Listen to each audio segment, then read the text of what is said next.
Hi ATPF family, I'm Aarush and I'm a volunteer with ATPF. Today I'm going to read a very fun book with permission from Scholastic, Swimmy by Leo Leone.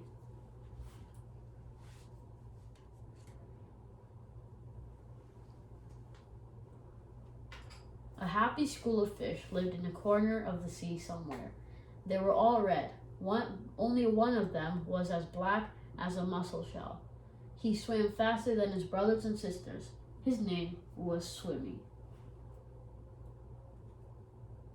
One bad day, a tuna fish, swift, fierce, and very hungry, came darting through the waves. In one gulp, he swallowed all the little red fish. Only Swimmy escaped. He swam away in the deep, wet world. He was scared, lonely, and very sad. But the sea was full of wonderful creatures, and as he swam from marvel to marvel, Swimmy was happy again. He saw a Medusa made of rainbow jelly,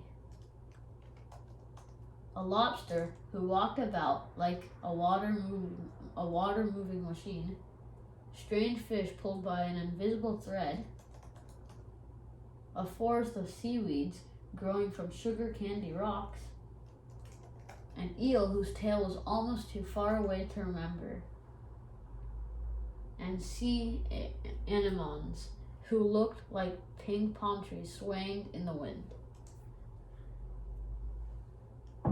Hidden in the dark shade of rocks and weeds, he saw a school of little fish, just like his own.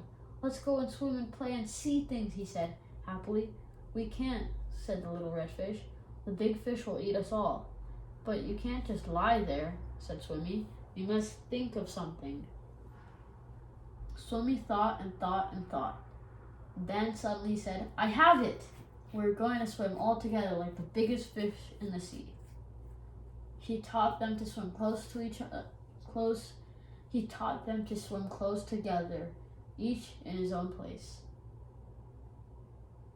And when they had learned to swim like one giant fish, he said, "I'll be the eye." And so they swam in the cool morning water in the midday sun and chased the big fish away. That's all for the book. Thank you for listening.